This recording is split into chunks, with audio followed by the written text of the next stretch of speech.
Hi, I'm Eric. I filmed my phone and welcome to another video. Today we are listening to Ariana Grande's 6th studio album, Positions, that just dropped today while I'm recording this.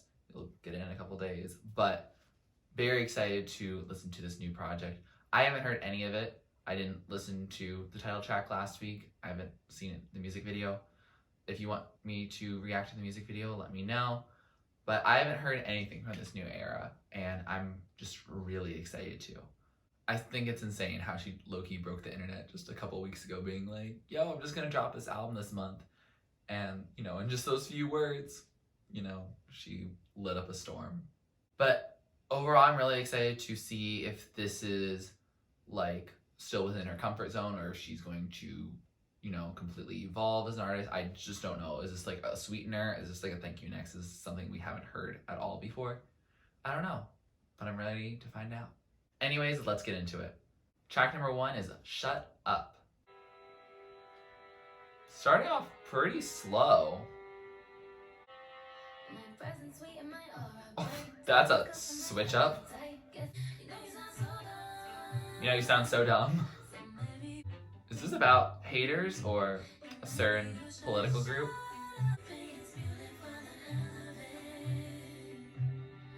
Keeping opinions muted. Huh? Huh? What is this song? Oh, everything's falling down. So that was Shut Up, and what a way to start the album. I didn't know what to expect, at all. I definitely wasn't expecting that. There was a lot of elements from, classical music, and then she's doing these lovely, harmonies, the, ah, for, the shut up part, and, the so dumb, she's just telling the person to shut up. I don't know if that's political, or if that's, in a relationship, where I remember on Makeup how she was shut me up after an argument with your kiss. That's a different meaning than you sound so stupid, just shut up. So I guess I just don't know what to expect with the rest of the songs. It's a definitely distinct vibe that I don't think I've heard on a lot of Ariana music before. Track number 2 is 34 plus 35. She just starts with Giggle. If I put it quite plainly, just give me the babies. Okay. Watching movies, but we ain't seen a thing tonight.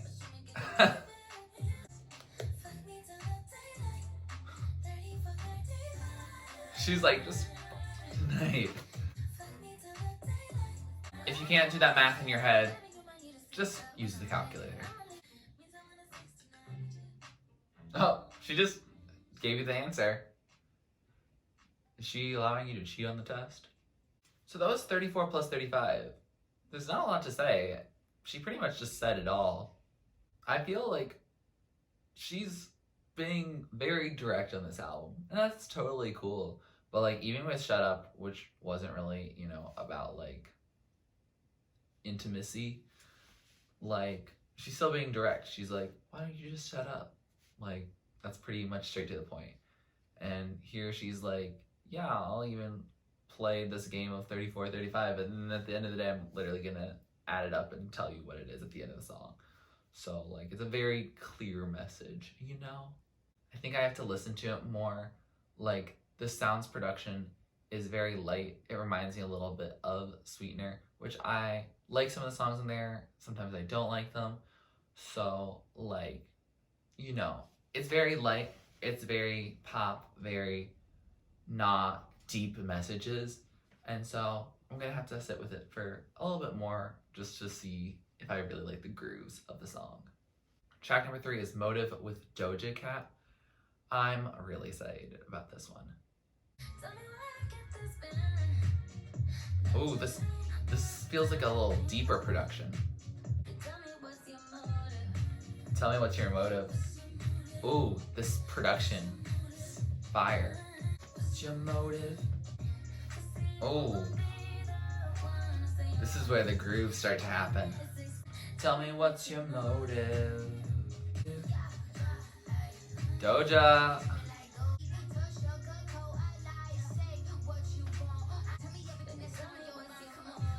Oh, that transition was awesome. So that was Motive with Doja Cat, and that's a sound I think I was like waiting for. Like it just got deeper, a little darker production, and I just really liked it. Like it got groovier, had that 4 on the floor, like just all the elements of a good dance track. And yeah, I really enjoyed it. Doja's verse was awesome. All of what Ariana was saying was great. Thoroughly enjoyed it. Definitely my favorite of the 3 that we've listened to so far. And it makes me excited for what's to come. Track number 4 is Just Like Magic. Oh, we're bringing some Motive production here. Is she talking about her studio process and how it's just like magic? I get everything I want because I attract it. Okay, queen. I like that cool pause there. Do everything I want because I attract it. Period. So that was Just Like Magic. And what a fun little number. It's like her, you know, 3rd in the trilogy of successful 7 rings and then Just Like Magic. And honestly, of those 3, I'd probably like this one the best. Just because I'm not really the biggest fan of the other 2. But that's okay. Like, I really enjoy this song. It's like light, but it's still like a flex for sure. And I like it. I can definitely jam to it. I can be like, yo, I'm that kind of boy. And yeah, just overall fun. Took in some elements from like Motive, and I really like that. I definitely like that type of sound a little bit better than I think the sound I was hearing earlier. I kind of wish the song was a little longer, as well as with Motive as well. Like, actually, these first 4 tracks are all under 3 minutes, and I'm like, why? You didn't have to. But we're gonna be moving into a few longer songs now, relatively speaking, like 3 and 4 minutes. So I'm excited to see what she has to say in that longer period of time. Track number 5 is Off the Table with The Weeknd. Oh, is this gonna be a slow jam?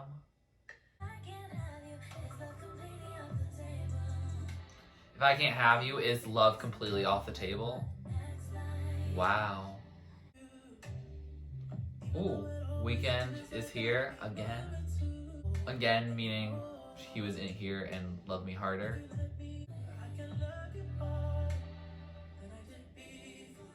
I can love you harder than I did before. Oh my god, he calls back to their song together. Oh, so this second verse kind of like switches it up. I don't think that love is completely off the table for like you. Oh, she's belting. Oh, that harmony.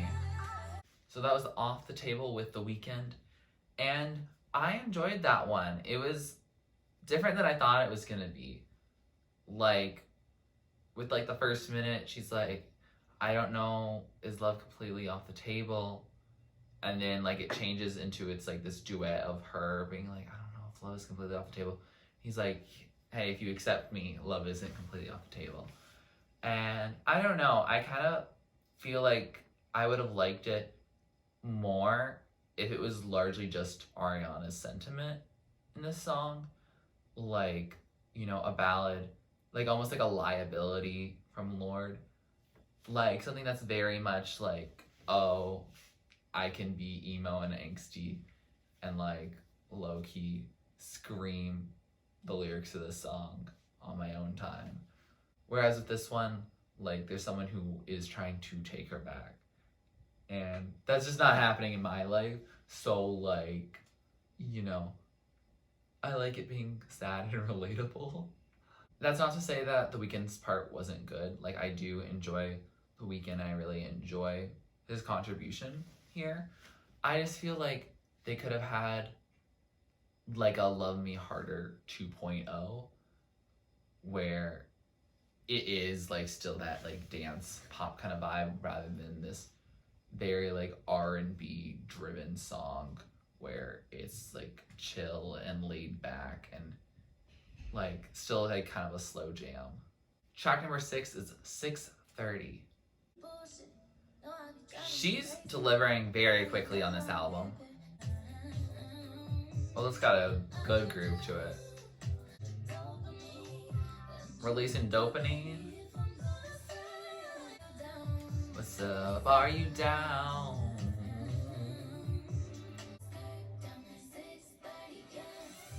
Wait, what is the significance of 6:30?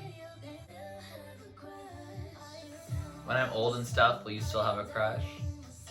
The questions we ask ourselves when we're in a relationship that we think is going well. So that was 6:30, and I just figured out that 6:30 is the time at which Ariana wants to be intimate, or at the time where they will cease to be intimate after being intimate for a very long time.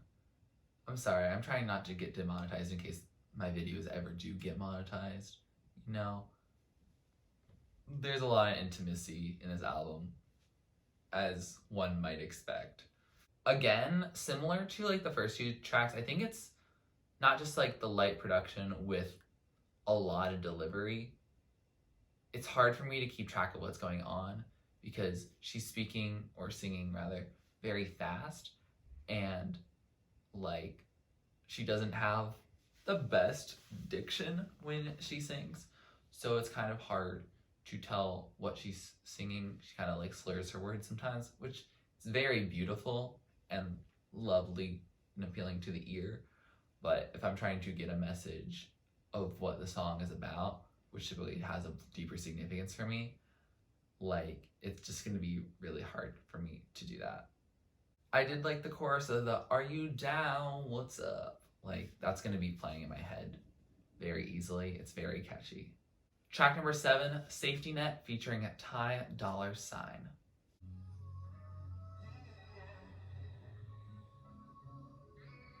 What is this? In my head, calling back to Thank You Next. Oh, that was a switch up.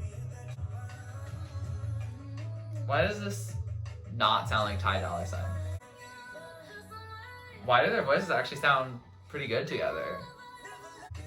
Tripping, falling with no safety net. Hey. So that was Safety Net featuring Ty Dolla $ign, and I enjoyed that song thoroughly.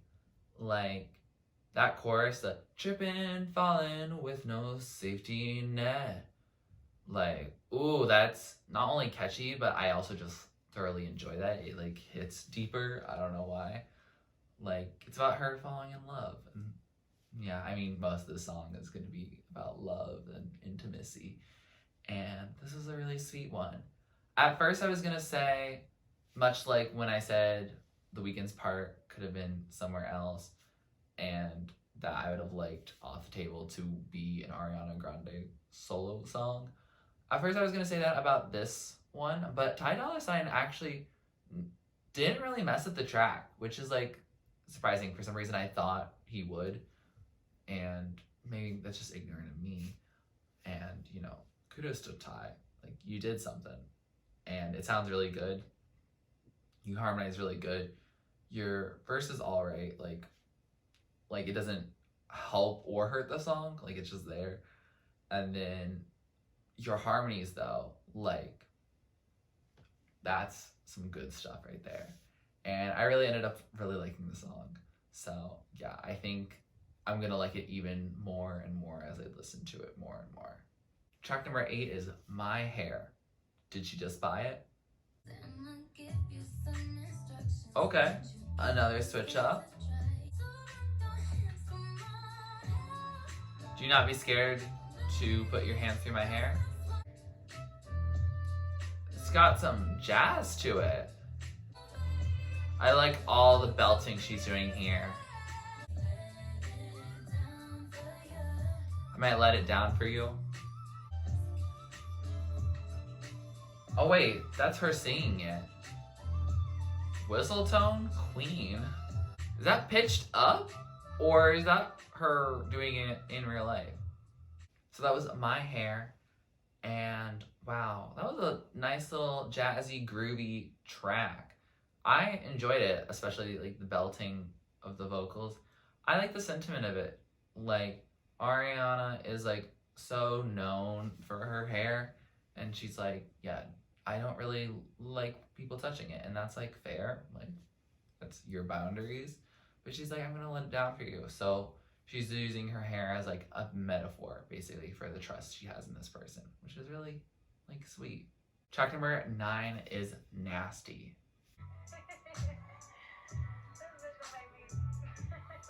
She's giggling here. More whistle toning, okay.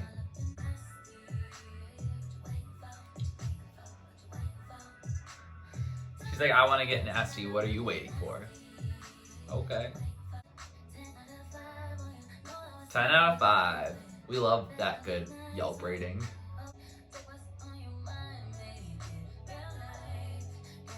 Take what's on your mind, make it real life. Okay. What you waiting for? Period. So that was Nasty, and I vibed with it. Like, I mean, I think the message is pretty straightforward. And in terms of my feelings about it, I'm like, okay. I feel like the production here matched her message, if that makes sense. Like, with the songs earlier that I'm not quite sure whether or not I vibe to yet, where she had similar messages to this, the production was a lot lighter, very clean, and very like upbeat and happy. And like, while intimacy is definitely a joyful occasion, like, you know, I don't know, the production feels very much like,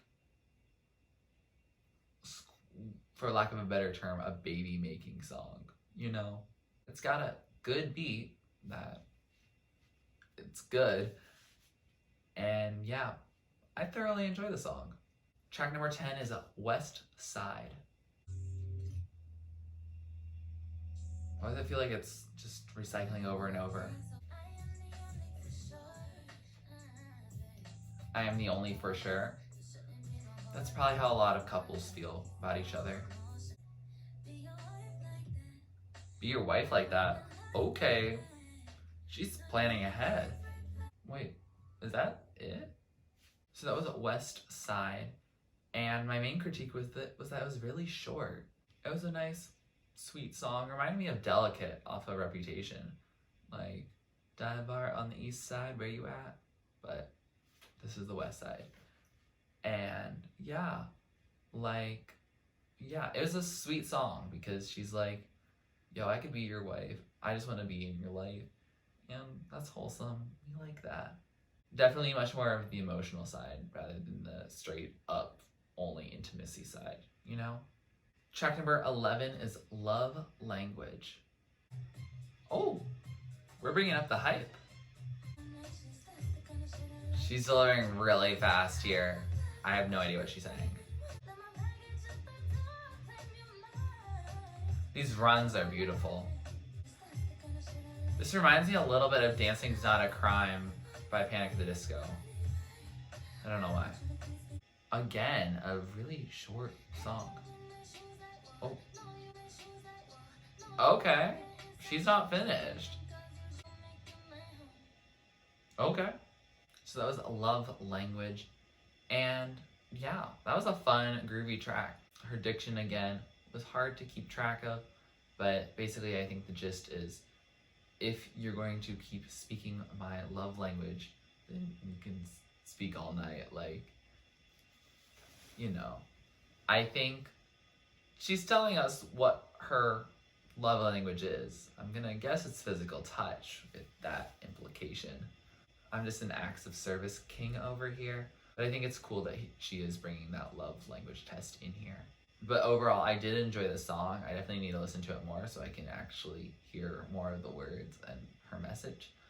But like, I really liked the throwback feel to it. Track number 12 positions the title track also was released last week. I didn't listen to it, but I'm excited to. Plucking guitar strings? Okay. They're running together. Switching my positions for you. Hey! Like how that transitioned there. Kitchen and then the bedroom? Okay. So that was positions. And it got me thinking about how this album, actually, it makes sense now. This album feels like Bloodline from Thank You Next, but if all the songs had like much more of a sweetener edge. Like, I don't know, like Bloodline and this album feel like they have a similar color to it, but like it also feels very sweetener-ish. Definitely feels a little more light, whipped, artificial-ish. Not saying that her love is fake or anything. It just does have this sense of like the sweetener. It's very sugary. In terms of like it being like the lead single of this album, like I don't know. Maybe I have to see it with the music video. Let me know if you want me to react to the music video. I feel like I need to watch that in order to make it feel like it's a single, if that makes sense. Like, to me, it sounds a lot like some of the other songs on this project. And a lot of the songs on this project, I would not ever think she'd release as like a single, you know? Like, it's a good song. I still enjoy it. Definitely just not as much of a, ooh, hit me immediately kind of vibe, you know? Track number 13 is Obvious. I like the taste of you in the morning. Okay. Could I be more obvious that she's in love with him? Never thought I'd believe in love again. Yeah, Thank You Next era was very pronounced in that regard. Ain't no price for my loyalty. Yeah, receiving gifts is not her love language anymore. So that was Obvious, and I really enjoyed that one. Like, it definitely has similar messages to other songs, but I don't know, the production on it, like, just kind of hit different. Like, I really enjoyed it. She's like, do I need to spell it out? Like, I really like you, you know? Hope you like me back in that way too. She's just really happy. And, you know, we love to see that. Like, you know, catharsis typically makes really amazing songs, and it does. But, you know, happiness also can. And I'm glad that, at least personally for her, she is doing well. Track number 14, last track on this album, POV. Is this gonna be a ballad? Oh, her belting as she does these amazing runs. I'd love to see me from your point of view. I feel that. I want to love me the way that you love me. Oh, she's dealing with her self-image issues. I love that run of the I'd love to see me from your point of view. Okay, sing it, girl. Take us home. For all my pretty and all my ugly. Feel that. I'd love to see me from your point of view. Period. So that was a POV, or point of view.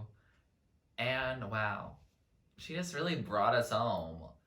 Like, we didn't get a ballad this whole time until we got here, and I was like, okay, queen, you know how to sing.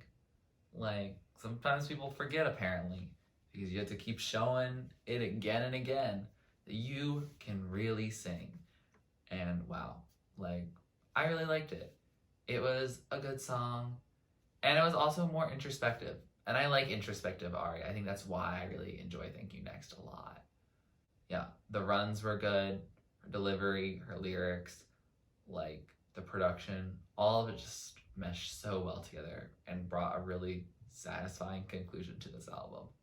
With all that, we have finished this album, and I'm really happy that I got to listen to this project. Like, it's 2020. I didn't expect us to have a new project so soon. Like, she literally dropped 2 albums in 2018, if you include the Charlie's Angels soundtrack. And then she literally had one in later 2018. So I thought she was just vibing. But then, you know, we got all those clues of her being like, oh yeah, I'm turning in mixes. I've done some sampling. And like, I guess this is just a good time for artists to, you know, be inspired and then create a project that they want to share with us. And it's good to know and have an update from Ari that she's doing good, which I'm glad to hear because, you know, like, she's been through a lot, like a lot. And I can't empathize with her. I can sympathize for her, but I can't empathize with what she's gone through. And I'm glad that she's happy. This album really shows she's really happy with her current partner. And I don't recall who that is, but he's a lucky guy to be dating the amazing, the wonderful, the talented Ariana Grande. I feel like this album will need some time to grow on me more. Like, I feel like the time I'm listening to it, you know, late October, Halloween-ish time. And this production, a lot of it feels like springy, summery, like not this like cold time. Like, it snowed today for the first time here. So like, it's just not like, I guess, the vibe that I feel like fits with these songs. And that's not really Ariana's fault for that. Like, it's just like, hey, I'm going to have to be re-listening to this, at least on my own, in the spring and summertime, because I think that's where I'm going to enjoy most of these tracks more. There's a few tracks that definitely scream a more fall winter vibe, and those are probably going to be the ones that I think end up being higher up on my songs I want to listen to more. It definitely gives much more Sweetener vibes than like Thank You Next vibes. It gives me Sweetener, but now I've lived through the trash that happened in 2018, you know? And then also experiencing just 2019 as a whole, like the good and the bad. And then, you know, now living through a pandemic. Like, she doesn't really reference the pandemic at all on here, which I guess is nice as escapist content. But also, I guess that makes me think a lot more about the timing of this project, and that, hey, it just doesn't feel like the right time for me to listen to the project. Like, that doesn't mean the project's bad or anything. It's just like, these are really like happy love songs, and it is the fall/winter time. It is in the middle of a pandemic when we're all stuck inside. We can't just like spring in our step outside. And also, like, I'm still not in a relationship, so like, I can't relate to any of this. Like, yeah, which is unfortunate for me, but you know, I'm glad she had a great quarantine, buddy. Seems like it's going pretty well, if I do say so myself. And I think overall this project is good. I just need to listen to it more when I'm in the right headspace, when at least one of those prior conditions are no longer the case, you know? With that said, here are some of my favorites. So top tier are the songs that I love from this, songs I'm going to be playing over and over again pretty soon after recording this video. Then the songs after that are the songs that I like. They are going to be added to my playlist. I will probably not skip them if they come on, but I might not literally just click on them in particular to listen to. Like, they're just good vibes, if that makes sense. And then the bottom tier are songs that just aren't my thing. That doesn't mean they can't be your favorite song. Doesn't mean they're a bad song or anything. It just means that they're probably just not for me, and that's okay. Once again, it is fall in a pandemic and I'm alone. So like, it might be difficult for me to relate to a lot of this album right now, at least. If you like this video, please like it. Please comment down below what you'd like me to react or listen to next. Please subscribe to my channel if you're not already and you'd like to be. And thanks for watching. This is TurtleStormer. Catch you later. It's storming turtles from out of the sky. Turtles don't need to know why. Smile big, open your eyes. It's storming turtles, it's storming turtles from out of the sky. Turtles don't need to know why. Smile